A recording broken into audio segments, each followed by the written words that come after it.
Hello everyone, and welcome to my YouTube channel. For those of you who don't know me, my name is Christine Rodriguez, and I have a podcast called AstrologyNow Podcast where I post every Friday about Vedic sidereal astrology. So first of all, please keep in mind, I do use the Vedic sidereal system, which you'll quickly come to understand when I show you a chart and it's not a Western chart, but I do want you all to have the heads up on that. And again, I typically post podcasts, but I've been getting this question asked a lot. And this is a question that is much easier to answer when we have visuals. So I am going to be using a chart today to show you how to find house rulers and dispositors. I get this question all the time. What do you mean by house ruler? What do you mean by dispositor? Today we are going to talk about it. Something to keep in mind is before diving in to house rulers and dispositors, it's incredibly helpful to understand the houses, how the houses work in the North Indian chart. I have a video all about how to begin deciphering a North Indian chart. I'm going to be sure to link it in the descriptions. Other elements that are incredibly helpful to understand in advance are the chronological order of the signs, meaning Aries being the first sign, Taurus being the second sign, Gemini being the third sign, so on and so forth, as well as the planetary rulers, meaning which planets rule the signs. Today, I'm going to be reviewing all of that to help you all out in case you are just learning this stuff. So let's get into it. First of all, also, warning, in Vedic sidereal astrology, the outer planets of Pluto, Neptune, and Uranus do not govern over any signs. So this might be new to you. And of course, Rahu and Ketu do not as well. So I'm going to list the signs and their planetary rulers off to the side, as well as the chronological order, because this is super important. So the first sign of the zodiac is Aries. Aries is ruled by Mars. It's important to associate Aries with the number 1. The second sign of the zodiac, number 2, is associated to Taurus. Taurus is ruled by Venus. The third sign of the zodiac is Gemini. Gemini is ruled by Mercury. The fourth sign of the zodiac is Cancer. Cancer is ruled by the moon. The fifth sign of the zodiac is Leo. Leo is ruled by the sun. The sixth sign of the zodiac is Virgo. Virgo is ruled by Mercury. The seventh sign of the zodiac is Libra. Libra is ruled by Venus. The eighth sign of the zodiac is Scorpio. Scorpio is also ruled by Mars in the Vedic sidereal system. The ninth sign of the zodiac is Sagittarius. Sagittarius is ruled by the planet Jupiter. The 10th sign of the zodiac is Capricorn. Capricorn is ruled by Saturn. The 11th sign of the zodiac is Aquarius. Aquarius is also ruled by Saturn in the Vedic system. And the 12th sign of the zodiac is Pisces. Pisces is ruled by Jupiter. So again, burn these into your memory if you haven't already. Know the signs in chronological order. Know the associations of the number to the sign. You'll see why this is important. Again, knowing which planet rules the signs is incredibly, incredibly important. This is what a house ruler and dispositor is, which we are quickly going to find out. So for today, I'm using the chart of Ram Dass. If you're not familiar with Ram Dass, he is an amazing spiritualist. He is so widely known and beloved. Ram Dass did unfortunately pass away relatively recently. He still has many books that are available, very, very amazing books I recommend checking out. And his Instagram is still up and running. If you want to follow him on Instagram, just look for Ram Dass. He's incredibly inspirational. So let's get into the house rulerships. So looking at the chart of Ram Dass, looking at this top diamond, we see that there is the number 3. Again, this top diamond is always going to be the first house. This will always be the first house in a North Indian chart. But you see the number 3. The number 3 is associated to Gemini, as we were discussing earlier. Gemini is the third sign of the zodiac. This means that Gemini is in the first house. Gemini is his rising sign. This is incredibly important.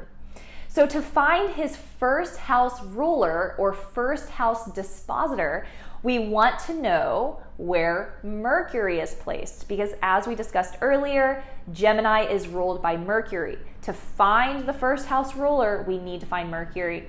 Mercury is placed in the 11th house. So Ram Dass's first house ruler is placed in the 11th. Let's do the second house. The second house has the number 4. 4 is the sign of Cancer. Cancer is the 4th sign of the zodiac. Cancer is ruled by the moon. To find the second house ruler or the second house dispositor, we need to find the moon. The moon is placed in the 6th house. So the second house ruler is placed in the 6th. The third house ruler has the number 5, which is Leo. Leo is the 5th sign of the zodiac. The sun, which is the ruler of Leo, moves into the 10th. So the third house ruler is placed in the 10th. Looking at the 4th house, we see the number 6, which is Virgo. Virgo is also ruled by Mercury. So the 4th house ruler is placed in the 11th. The 5th house has Libra. Libra is the 7th sign of the zodiac. Libra is ruled by Venus, so we want to track Venus down to know where that 5th house ruler or 5th house dispositor is. The 5th house ruler is placed in the 9th. The 6th house is Scorpio, the 8th sign. Scorpio is ruled by Mars in Vedic astrology. Mars is placed in the 2nd house. So this is interesting, right? The 2nd house ruler is placed in the 6th.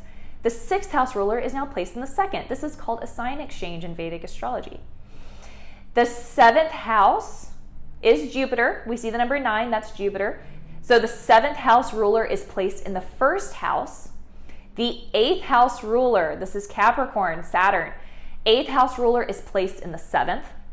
The 9th house ruler is Aquarius. Again, in Vedic astrology, Aquarius is ruled by Saturn. Saturn is in the 7th, so the 9th house ruler is placed in the 7th. 10th house ruler is Jupiter because it's Pisces. Pisces is ruled by Jupiter. Pisces is the number 12, right? 10th house ruler is placed in the 1st. The 11th house, Mars, 11th house ruler is placed in the 2nd. Final house is the 12th house. We see the number 2, meaning Taurus. So the 12th house ruler is placed in the 9th because Venus rules Taurus. So again, when we start looking at dispositors, rulership, this is when things start becoming quite the rabbit hole, because we need to understand what the houses represent. We need to understand what the signs represent and the planets represent and how those intermingle and act together. But when we start using the house rulerships and we start finding where the house rulers are placed, this is when, again, everything starts really making sense, because the planets, the dispositors, carry the energy of that house. So for example, we are looking at Ram Dass. The 10th house has Pisces. Pisces is ruled by Jupiter. Jupiter is placed in the 1st. That means that the energy of the 10th house is now moving into his 1st house. The 10th house is your career, your reputation, your outer authority. The 1st house is yourself, your sense of identity, who you are. When the 10th house ruler is placed in the 1st, this is going to give someone the tendency to identify with their career. They're going to need a career that they can identify with.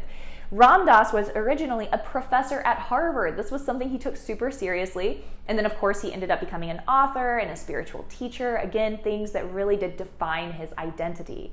His career had a part in his identity. Another element, his 8th house. 8th house is ruled by Saturn. It moves into the 7th. The 8th house is ups and downs. It can be loss. Moves into the 7th house of relationships. When the 8th house ruler is placed in the 7th, there can be ups and downs in a relationship. There can also be maybe the tendency to lose a relationship. Ram Dass never got married. He never decided to settle down into a long-term commitment. He had many relationships that were very significant, but he never got married. The 8th house can have that energy. If you have this, don't freak out. It's not every single time, but this is something that can manifest, which obviously manifested for Ram Dass. So these are just a few examples where you can see how the house energy moves, right? So the planet is going to give us a lot of indication into what is happening in a house. And the house connected to it is going to help us understand why.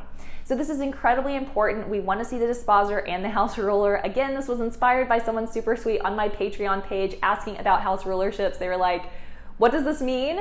And I realized that giving a simple answer wasn't super possible, so I wanted to create an entire video. So hopefully I can help them. Hopefully those of you who are watching are also being supported on your astrological journeys as well. Some of you probably have been doing this for a long, long time. This is nothing new.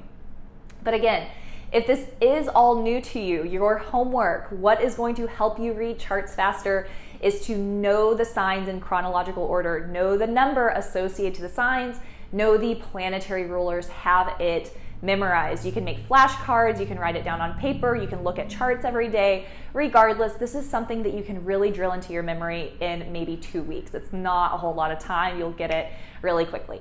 So again, I hope that this was helpful. Again, my name is Christine Rodriguez with Astrology Now podcast. I hope you all have a wonderful week and stay safe. I will talk to you all very soon.